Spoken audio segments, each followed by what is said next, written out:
I'd like to just request everybody, as Brother Ayub was just saying, he'd like me to come back to the stage and obviously introduce today's topic. Following on from last week, it was more of an open discussion where various issues were discussed, but today, inshallah, we would like to confine it to one particular issue, and that is following religion or not, does that make me a good person? And as you know, many of us face these type of questions whilst we're out there, when we're in work, when we're in school, we come across these issues. And many of this, I think one of the angles from today's debate is from the perspective of the atheistic approach, or in today's terms, we call it militant atheism, which we come across as very aggressive. It's always in your face. You know, the belief in God. Why do we believe in God? Why should we believe in God? Or, you know, I'm a righteous person. I do the same actions as you. You know, I pay charity. I help my neighbor. I do good things in the community. You know, why should I be different to anyone else who follows a religion or a faith? So that's the topic for today, inshallah. So hopefully we'll have a good discussion. I'm looking forward to hearing everybody's opinions and views on this matter. And as Brother Ayub always says, everybody has an opportunity to share their views. So don't feel shy. Don't feel that you know anything that you say won't be appreciated or accepted in this debate. We are always happy for everyone to contribute to this discussion, inshallah. So please, inshallah, don't feel shy. There's no point waiting around. Let's get stuck in, inshallah. Well, then you're starting. What's your view? I'll come in later, inshallah. The MC always comes at the end. I'll have to play like David Dimbleby does every Thursday.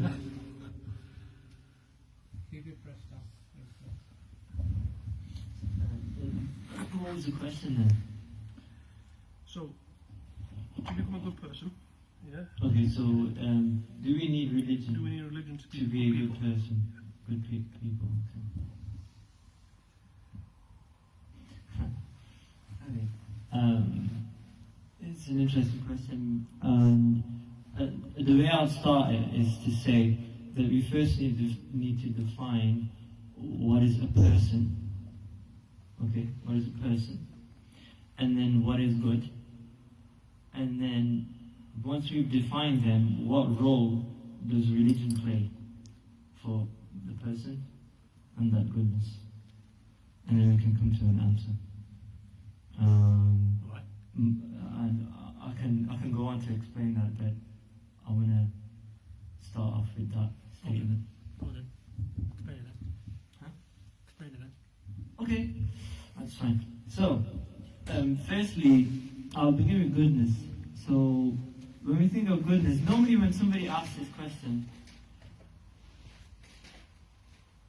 automatically you think of, and if you ask Google, it'll probably say, in its suggestions, morals, instead of using good person, it'll say someone of morals. Do we need religion for morals? Do we need religion for our ethical side? Right? That's one type of goodness. Ethical values, moral values, right? But, there's other types of goodnesses. There's also, from one angle, religious goodness. Religious goodness. So, for example, religious goodness would be, where a Muslim is judging another Muslim, an atheist is judging somebody else. And so that person's praying and that person isn't praying. Because that person isn't praying, he's not a good Muslim. Right? And so therefore, he's not a good person. Right? Likewise, the other side, he's not a good person because of that. Now, when somebody just looks at the other side, the answer always is, you don't need religion. For the morals, for those values, that you don't need religion. And the reason I said person, define person as well, is because we look at person very differently, the human being very differently. That the human being, not only does the human being need spiritual food, they need emotional attention, and they need so they need spiritual attention, emotional attention, as well as physical attention. Body, mind, soul. All of these things. And every single one of these have different rules. They have different rules. They have God-given rules. Each set of them have God-given rules. And a set of principles that are followed. The spiritual has that, the emotional has that, and the physical has that.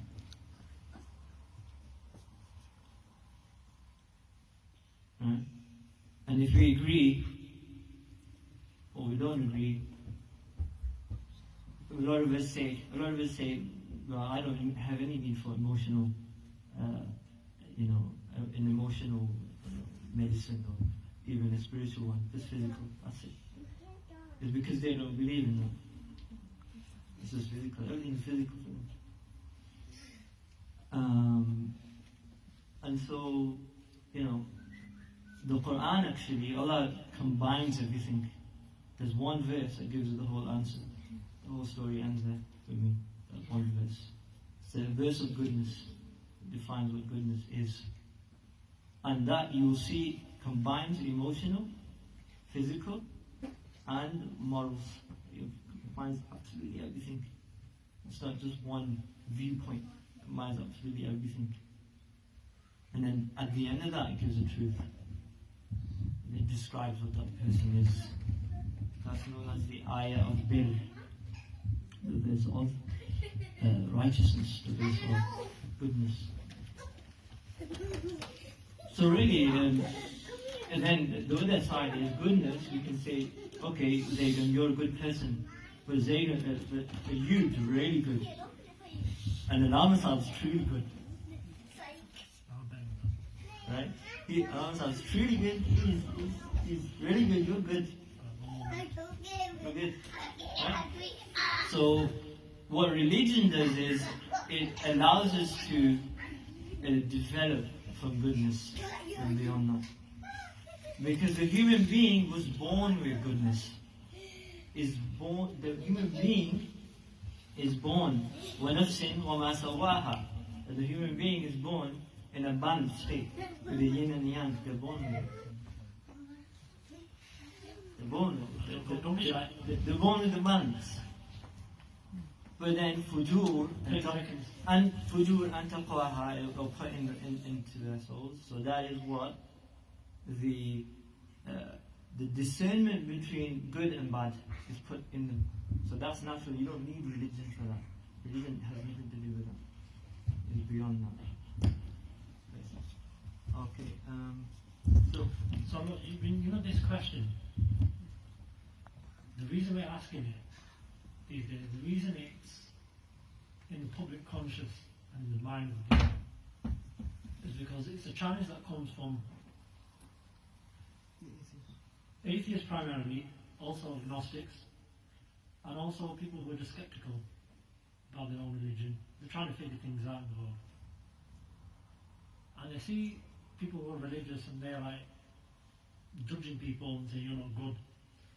And the reason they give is because you're not following the religion, you're not reading Salah, you're not doing this, you're not doing that. But there's a fundamental issue here. And in every single debate it gets missed.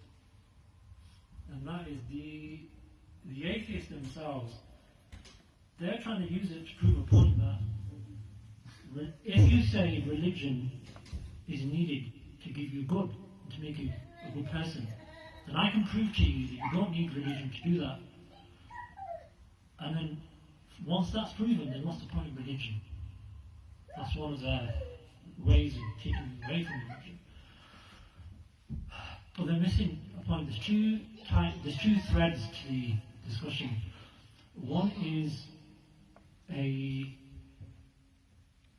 what is God, etc., etc. I don't want to go into that, it gets too philosophical for this type of discussion. How is it recognized and where did it come from? So what they're focusing on when they give their proofs is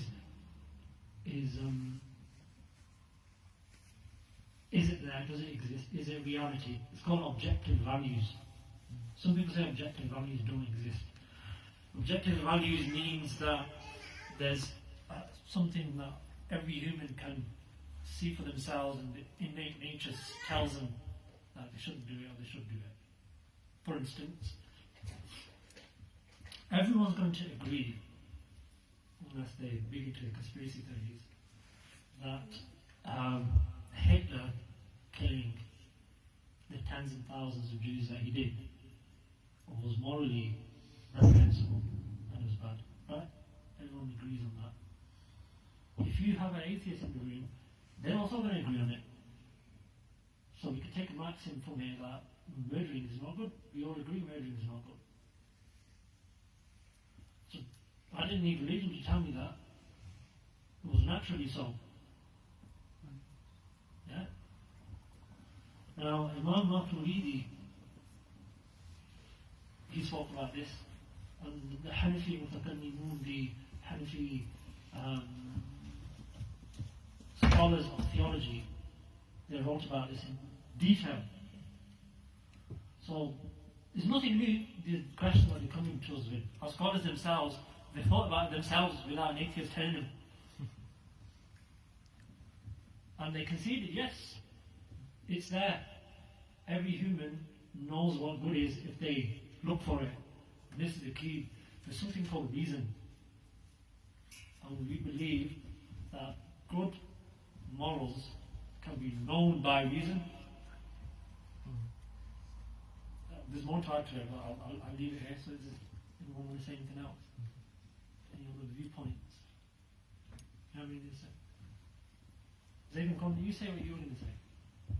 Yeah. I don't want to fully kill the conversation. Everyone's just going to be looking at my face. I mean, if you look at it from a different perspective, I think coming from the Muslim angle of it, obviously we're talking overall, yourself and Mubashir, but coming from the angle of a Muslim is that you mentioned religion, but for us it's more than religion. It's what we have a deen, we have a comprehensive way of life. And throughout this comprehensive way of life that we have, that covers not basically religion. You can say to define religion, let's say it's no more to the rights and wrongs. Yeah, this is what's right, this is what's wrong. That's what you would define religion as, a set of laws which relates to the external. But when you talk about deen, it's a complete way of life. It's to do with, obviously with the inner, it's to do with the outer, it's to do with the political, with the society, with the community, with everything. Everything is all covered within that. So we have everything as Muslims. We have everything within deen, and that's what we believe. So everything that we need is within that. It's encapsulated within that, within deen. So that's one thing I would say. Also, to these, when we talk about good morals and good behaviours and good actions, for us as human beings, we need an example. Yeah, and that was in terms of the messengers. Yeah, that we had, and obviously for us we had the Prophet ﷺ, who was a perfect example, was a perfect role model for us. So I guess from the Muslim perspective, that's what we could say. Yeah, and some people, it's interesting. Some people say that the Prophet ﷺ, in the first 40 years, like they'll say that he didn't bring Islam, and so he was a good person. Huh? This is what they will say. What did they say? They will say when he was 40 he brought Islam, but before that he didn't bring. But he was a good person, and so kind of the religion wasn't there, and so he was already a good person, and so then the question, the need on it. Do you get what I'm saying? That's an argument that I've come across. That's a stupid argument. I don't get it. You don't I get it? just don't get. I don't get it. I don't get the relevance of that with this particular discussion. No, I think what Bush is saying is that there's some people that see. No, I get it. That's what some people say. I mean, I get it, but I agree. I can't comment on it because I don't get it. Somebody who says that, I have to question them to understand where they're coming from. Because if you're just telling me that as a statement, as a generic statement, I just don't get it. Because that is to me, entirely unrelated to this. With the two phases, accepted phases of the Prophet's life, one was before Revelation, one afterwards. That's a different discussion. We believe he was the way I understood it is just really difficult. I'm going to give you something which is a definition. So, values have an objective existence. So I've just told you what that is, right? Objective meaning you can derive it naturally, and it's not going to change from one side to another. Therefore, it's not subjective to another person's worldview. Most people agree on these basic set of morals. They can be known by independent human reason or from scriptural tradition, sometimes by both. And Imam Maturidi, he held a rational position, which is this, what I just said. It makes a distinction, which is that there's an inseparable connection between the value of a thing and the ability of reason to recognize, but not to make that concern value. So this is a very, very important thing. Basically saying both the objective reality of a thing and reason, they both came from Allah subhanahu wa ta'ala. It's like, no, look, water has a nutritional value, yeah? Wheat has a nutritional value. Did you put that there? It was created like that. Allah subhanahu wa ta'ala placed it there. You found out about that value, how? Research. Experiment. You drank, your thirst got quenched. You ate, your hunger went. It's the same with with value, the ethical value in things. Allah's made them that way. Allah's made good. It's in the system. It's up to the human reason to find it out and use that reason to discover it. Now, what we see today is habitual ethical values which are informed by society's movement. As society changes, they confuse certain things with universal ethics.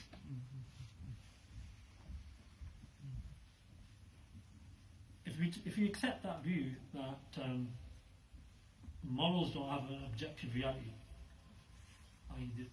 for us that's come from Allah subhanahu wa ta'ala. That objective reality is Allah. That's where goodness comes from. But if we say that it's not, and remember this is what atheists are trying to do, they're trying to say there's no God. So they have to either say there is no objective morality, no objective values, it doesn't exist, or they make up some other stuff. There's a number of other things. Again, I don't want to get too philosophical, probably and go over people's heads, including my own head.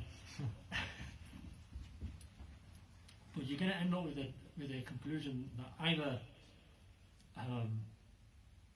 people at any given moment agree on something, therefore it's the ethical value of the time. In which case, the example we gave of massacres, tens and hundreds of thousands of people dying, if one society says it's okay, then who are you to say to them that they're wrong, since there is no objective morality? This is where it leads. Now, the role of religion, the role of the deen is when communities start to become misguided and they start doing this stuff, it's there to remind them Allah created these values. Killing is wrong, lying is wrong, adultery is wrong.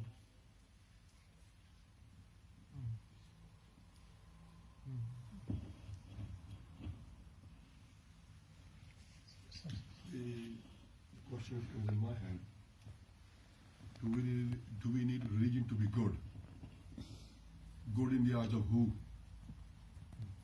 In the eyes of people, we don't need possible religion. We can be good without religion. In the eyes of Allah subhanahu wa ta'ala, we need a religion. You can't be good without religion. So it depends in the eyes of who. That's what comes to my head.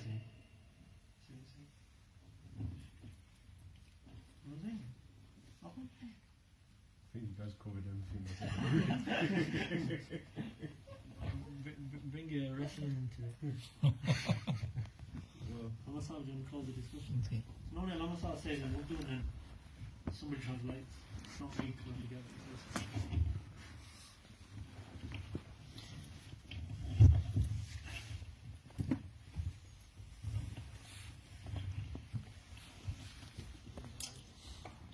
اعوذ باللہ من الشیطان الرجیم بسم اللہ الرحمن الرحیم فإما یأتینکم منی ھدی فمن تبع ھدای فلا خوف علیہم ولا هم یحزنون.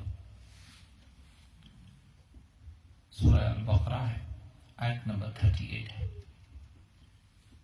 اللہ رب العزت نے اس میں یہ ارشاد فرمایا کہ میری طرف سے ہدایت آئے گی، جو اس ہدایت کی پیروی کرے گا اس پر کوئی خوف نہیں ہوگا، کوئی غم نہیں ہوگا.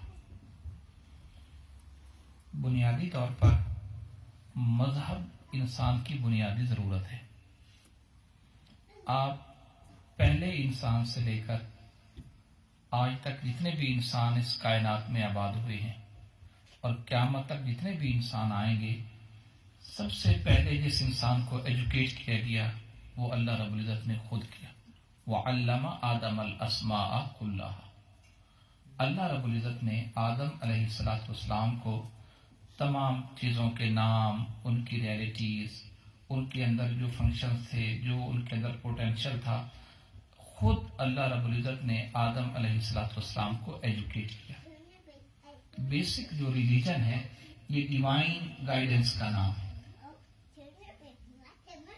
وہ ڈائریکٹ آئے کسی انسان کے اوپر الہام کی صورت میں، یا وہ وحی کی صورت میں آئے، تو انسان اول دن سے لے کے آخر دن تک اس ڈیوائن گائیڈنس کا محتاج رہے گا. ریلیجن کی جو صحیح ڈیفینیشن ہے وہ یہ ہے کہ جو ڈیوائن گائیڈنس انسان کو دی گئی ہے، کیا انسان اس کا محتاج ہے یا نہیں ہے. اور وہ جو ڈیوائن گائیڈنس ہے وہ اگر انسان فالو کرتا ہے تو انسان کے اندر کتنی گڈنس آتی ہے، وہ کتنا اچھا انسان بنتا ہے. اور اس کا جو سب سے اعلیٰ نمونہ ہے وہ انبیاء ہوتے ہیں کائنات. انسانی تاریخ اس بات کے اوپر یعنی کنسنسس ہے، کسی کا بھی اس پر اختلاف نہیں ہے. آپ کسی نبی کی ہسٹری کو اٹھا لیں، کوئی نبی پڑھ لیں، وہ بائبل میں پڑھ لیں، قرآن میں پڑھ لیں، یا ایز اے ریفارمر جن لوگوں نے انبیاء کے اوپر لکھا ہے، وہ اپنے معاشرے کے سب سے بہترین انسان تھے، ہر اعتبار سے بہترین تھے. اخلاق میں بھی، اپنے بزنس کرنے میں بھی، ڈیلنگ کرنے میں بھی، حکومت کرنے میں بھی. صرف مورل بات نہیں ہے. سلیمان علیہ السلام ہیڈ آف دی اسٹیٹ، اس دور کے کتنے بڑے بادشاہ تھے، ان کا دور حکومت، اس دور کو پڑھے، ان جیسا بادشاہ تاریخ میں پیدا نہیں ہوا. ابراہیم علیہ السلام کے زمانے کو لے لیں، شعیب علیہ السلام کا جو دور تھا، آپ نے جس کے خلاف ساری اسٹرگل کی. ابھی کرنا ہے یہ بات. بس میں ایک مثال اور دے کے میں وائنڈ اپ کرنے لگا. میں بیسک جو چیز آپ کو عرض کرنا چاہ رہا ہوں، بیسک جو کانسیپٹ دینا چاہ رہا ہوں کہ انسان ہمیشہ مذہب کا محتاج رہا ہے، اور مذہب ہی وہ فورس ہے جو انسان کو اچھا بناتی ہے. یعنی آپ مذہب کو مسلمانوں کے کریکٹر سے ڈیفائن نہ کریں کہ میں کیا کر رہا ہوں، زید کیا کر رہا ہے، بکر کیا کر رہا ہے. آپ مذہب کو جب بھی ڈیفائن کریں گے تو مذہب کی بیسک ڈیفینیشن یہ ہے کہ یہ ڈیوائن گائیڈنس کا نام ہے. یہاں سے آپ آغاز کریں گے، اور اس کے جو سب سے اعلیٰ نمونے تھے دنیا میں وہ انبیاء تھے. اور جس نے پھر جتنا اس ڈیوائن گائیڈنس کو فالو کیا وہ دنیا میں اتنا اچھا ہوا. تو سب سے زیادہ انبیاء نے فالو کیا ہے، وہ سب سے اچھے ہیں پوری کائنات میں. اور اس پر مسلم اور غیر مسلم کی تقسیم بھی نہیں ہے. یعنی اگر رسول پاک ہی کی سیرت کو لے لیں تو آپ کتنے کافروں نے آپ کے بارے میں کیا کچھ لکھا ہے. دی 100 بک تو آپ کے سامنے ہے. تو دی 100 کا رائٹر بھی اگر پہلا نمبر رسول پاک کو دے رہا ہے تو کس لیے دے رہا ہے؟ صرف ریلیجیس ورک کی وجہ سے تو نہیں دے رہا، صرف مورل کریکٹر کی وجہ سے تو نہیں دے رہا.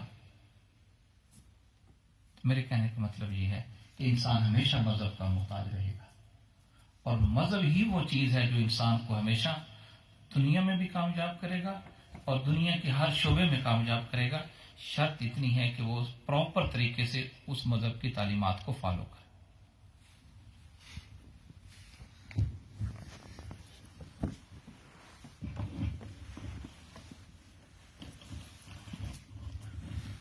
Okay, I'll try to translate that. So, he began with quoting a verse of the Quran, Surah Al-Baqarah, that it was Allah that set down guidance for mankind.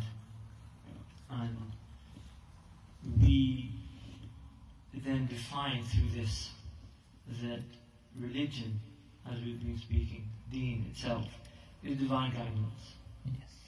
And this divine guidance has been sent to all of mankind. And through that we see different levels of human beings that are practitioners of that guidance. And that, as we all know, the heights of that is the prophets. And the prophets, the Anbiya alayhi salam, they came to then show us how to implement that guidance. You know, and that guidance then extends just beyond, not just only in, like how Musab said, in, you know, the religious practices that we talk about, but also the state. At the state level, he gave the example of the great prophet Sulaiman, And alayhi Yusuf salam. alayhi salatu wasalam as And then, you know, Yusuf alayhi salam and other prophets who served as different, you know, who served in different spheres of life. You know, it wasn't just, you know, go to the mosque and that's that. But, you know, every single sphere of life, 360 worldview, like everything's there through guidance. And the more we practice that, the more we see our goodness sort of emerge and impact the world. I don't know if I missed anything, but yes. And the last, the example of the Prophet Muhammad sallallahu alaihi wasallam, the writer of the 100. You know the 100 book. Mr. Hart. Yes, Michael Hart. Michael Hart. my heart, Yes. yeah. And it's a Michael Hart plays Professor as the most Yeah, number one. influential person involved a number of different factors. The point is, look, we're talking about moral values. That's just one thing. It's just one thing. There's more to life. And that's a basis, foundation that allows everything else to flourish. You have to look at the whole tree and its fruits. And you see that in the example of the prophets. And that's what we try to emulate, and that's what the deen gives us. And the Prophet was most मैं जो समझा था कि religion जो है ये इंसान को नेक करने में इसका कितना रोल है, ये ज़रूरी है या नहीं है. अगर मैं सही समझा हूँ तो सवाल कि रिलीजन का कितना रोल है लोगों को अच्छा करने में, उनके करेक्टर को चेंज करने में, करेक्टर बिल्डिंग में, उनकी सोच के तब्दील करने में. मतलब मेरी अंडरस्टैंडिंग ये है कि रिलीजन ही वो बेसिक चीज़ है जो इंसान को प्रॉपर तरीके से उसको अच्छा इंसान बनने में सारा रोल अदा करता है. वो रिलीजन है. ये लाजिम नहीं है कि वो रिलीजन के नाम पे हो, ये भी कोई लाजिम नहीं है. यानी बेसिक्स वो तालीमात रिलीजन की होंगी. अगर कोई एथियस्ट भी उसको फॉलो कर रहा है ना, तो सवाल ये पैदा होगा कि उसके पास ये कि सच बोलना, ठीक है, दूसरों के साथ एहसान करना, दूसरों की हेल्प करना, ये सारी चीजों का अगर कोई तो सोर्स होगा ना, कोई तो फाउंटेन होगा, ओरिजिन होगा कि ये सारी इंफॉर्मेशन कहाँ से आई है, वो जो ओरिजिन होगा या फाउंटेन होगा वो रिलीजन ही होगा. point made is basically to flourish and be good in its whole holistic sense. It's absolutely necessary that the source is religion, religious values. And what we mean by religious values, to not lie, to be good with your parents, to be good with your children, etc., etc. Now, this doesn't mean that an atheist person doesn't have them values. They do, they can, and we see people do have them. But if you analyse their source, at some point it will trace back to religious values. And that is religious values, that's what we mean when we talk about it. essentially. But then the problem then becomes now, if you're saying people can be atheists and atheists, then the argument that they have, you don't need religion to have it, is then true. We'll discuss this next week, because we run out of time. Okay, thank you very much. As Brother Ayub alluded to there, we are running out of time.